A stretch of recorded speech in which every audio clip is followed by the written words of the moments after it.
Meus amigos, João capítulo 10, versículo 21. Estava uma controvérsia. Os judeus não suportavam pensar que Jesus curou um cego, mas que povo duro.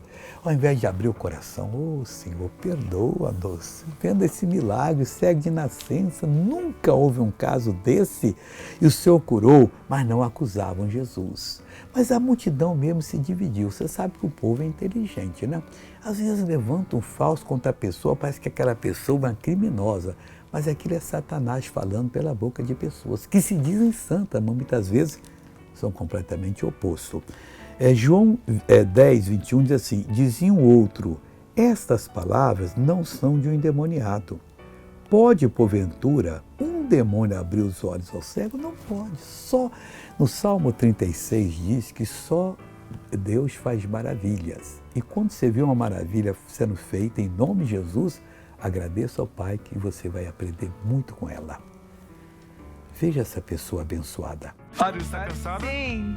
Mário, está Sim, eu cansada? estou cansada. Há quanto tempo andou com essa bengala? Acho que 2 anos. 2 anos? Sim. Mas agora consegue andar sem a bengala? Espero que sim. Então ande normal agora. Não por força, nem por violência, mas como uma soldada.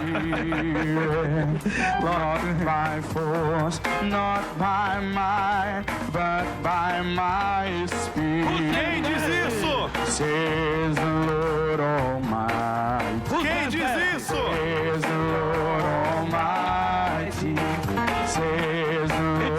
É muito bom ver essa irmã andando. Says the Lord Almighty. Ela está chorando de alegria. Not by force, not by might, but by my Amém, amém.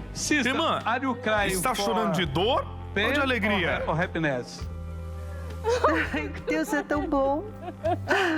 Obrigada, Senhor. Glória a Deus. Obrigada, Glória a Jesus. Deus. Quero orar com você agora, Pai. Eu uno a minha fé com a fé dessa pessoa.